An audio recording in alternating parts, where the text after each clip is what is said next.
My name is Marti Earhart. My maiden name is Marti Atkinson, and I was born in 1966. My mother is Joanne Marie Weber, and her mother is Edna Abhold, who then later became Edna Weber.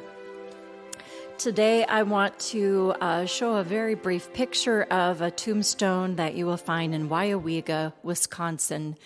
And it is the family tombstone of Abholds. That would be Gertrude and Joseph.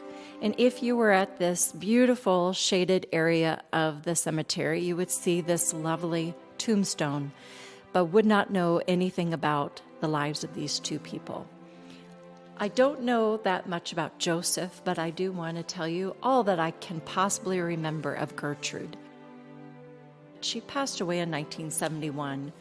And it was approximately 1971 when I was about 6 years old, and I remember meeting Gertrude.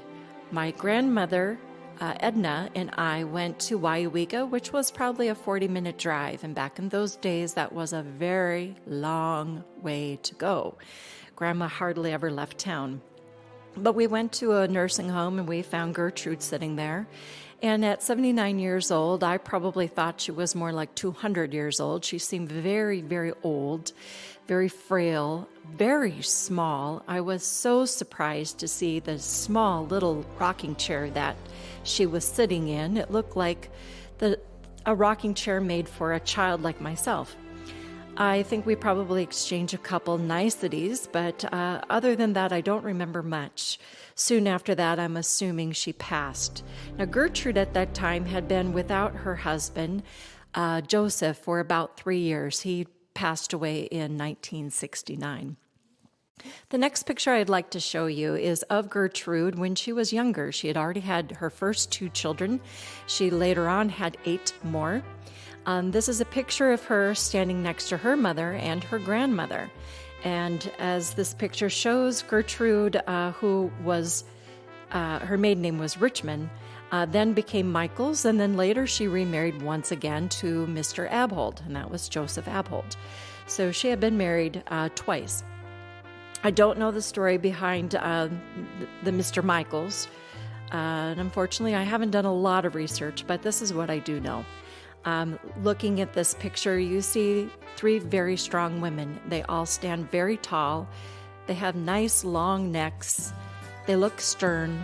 And as you can see, the ladies have had their sleeves rolled up, and they were workers. They were doers. Gertrude was just she looks to me like a baby. She had 10 children in her life. She was a very good mother. And unfortunately, just 3 weeks ago, we lost the last of her children, and that was Lorraine. And I did not know Lorraine. It was my grandmother's youngest sister. And it was sad to me. In fact, I cried over the loss of Lorraine because she was the last of that generation. There was nobody left on earth to ask about these other women in this picture. And I just felt like that was such a great loss, because all memory of these people are gone. So even though I don't have the research and I don't know the rest of this family pictured here, I can say that I'm very sad, but I'm also proud when I see the strong bodies and strong faces of these women. And I actually do know the little girl in the picture. That's Ruth. We also called her Ruthie. And she was Grandma's oldest sister. She was the oldest of all 10 children, and she was just a wonderful lady. And she actually lived not far from me, up in Longview, Washington. I live in Vancouver, Washington. And we would go and visit her, and she was probably a couple years from the end of her life, and she would make the most beautiful chicken dinner for my husband, myself, and my daughter. And even though she was elderly and it was difficult for her, Ruthie always made sure that she had a beautifully pressed dress, always dressed very fashionable on, and she put on such beautiful plates, and her table looked lovely, and presence was everything. And I always wondered if she learned that from Gertrude. She probably did.